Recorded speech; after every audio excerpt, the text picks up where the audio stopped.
We know of the history of the dynasties that ruled Kilwa. We know of the Kilwa Chronicles from the Middle Ages, right? And but these really tell us the histories of the ruling elite, not of the everyday person. We've also read about Princess Salma. There's a museum around the corner here because she was a princess, so we know about her. We know about singers, Titi Binti Saad. We know about presidents, Ali Hassan Mwinyi and all these great people. But we don't know anything about the everyday person, about the person who is unassuming. And my grandmother is one such person. And this is why we thought it was important for her voice to be heard, so we can know our history from ourselves, through how we saw it happening to us. This book then is about an unassuming woman, Salama Binti Rubeya, who was born to Zaidani Binti Mbwana Mgindo and Rubeya Mahfoudh Mushihiri. She was born before World War I. She lived in Kilwa. In her backyard there was a kiln that made sesame oil. So they had camels that rotated around the kiln that made this froth that made the oil. And the oil was exported into the Indian Ocean. And that's where we see the networks that happen. The great-grandfather and the father sell oil to an Indian who sells it to India, who sells it to China. They have these networks that you can see in the book. She married a Zanzibari. The Zanzibari was called Muhammad Hamdani. Muhammad Hamdani also came from Hadramaut, but she was 7 generations here in Zanzibar. They had lived in Somalia, in Brava. And so her family were known as Wabarawa, but they were not. But anyway, they were. Okay, whatever. And we've spoken about walking in Stone Town and seeing sort of like what my great-grandparents built. So how did this book come about? In the 90s, I have an uncle called Abdurrahman Hamdan Gai, who was fighting pancreatic cancer. And my grandmother, Salama Binti Rubeya, came to look after her. Mama ni mama. And as they sat with him, he was slowly dying, they spoke about things. My mom recorded these things, but then she couldn't keep up with the pace of the oral stories. So then she got a recorder, as she said. And it was during the COVID period that we then bought a recorder on eBay and listened to the recordings. And I thought, this is really interesting. So in the first instance, we did a presentation of the transcript, which are really interesting. We've got one in the book that you can read. And then, sort of like 3 years later, in 2021, we did a presentation on forced displacement.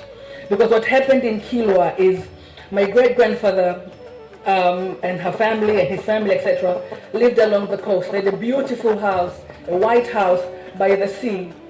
But when the British colonials arrive, they decide that only the British can live by the sea. Everybody who is not white has to move inland. So you are displaced into an area where there are people who look like you. And so they move away from the sea into the trader, the mercantile area of Kilwa, so away from Sagara into Hindini. I presented about this and there was interest. And I thought, you know what, there's so much he's talking about in the recordings that we can then pick and present and sort of like have everybody read about these things, about the truth of the everyday person. And so you have it all there. So for instance, you have it that at 14 she was married. At 15 she had her first child. Her husband was a lot older than her, a lot. I think today many of us would struggle with such a marriage. But she was very in love. The way she talks about the husband is he was so educated, he was so calm. He spoke English and Portuguese and Arabic, and he was a Qadi. And so she had such love for her husband. She was widowed at 30, and she never remarried. Her mother went through 3 marriages, so she could have if she wanted to. Her son was imprisoned in the politics of Zanzibar in the 70s. We have it all there. And her children came to occupy different positions in the history of Zanzibar, of Tanzania, and of Africa. So we thought, let's write about her. I want to quickly read from the recording a couple of sentences. Should I do it in Swahili or in English? Just the transcript. In Swahili? In Swahili? Okay, hi. So she says, kwa mfano, kila Ijumaa baada ya dhuhuri hivi, sote tukienda kutazama mchezo wa Kihindi Empire. Nyote mkienda na watoto pia? Watoto inahusu nini? Ikiitwa matinee ya wanawake tu. Mimi nikifuatana na mashoga zangu wawili wa Kihindi, majirani zangu. Mara nyingine akija pia Baisheru. Na bibi mwingine, nimemsahau jina lake. Asha kumbuka, Zarina. Tena ndo huyo alinifundisha kupika zalbia na mimi nikamfundisha mofa.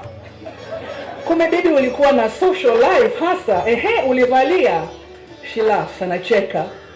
Nakumbuka kuna wakati nilikuwa na viatu vya mehmel vyekundu. Kila mtu akivisifia.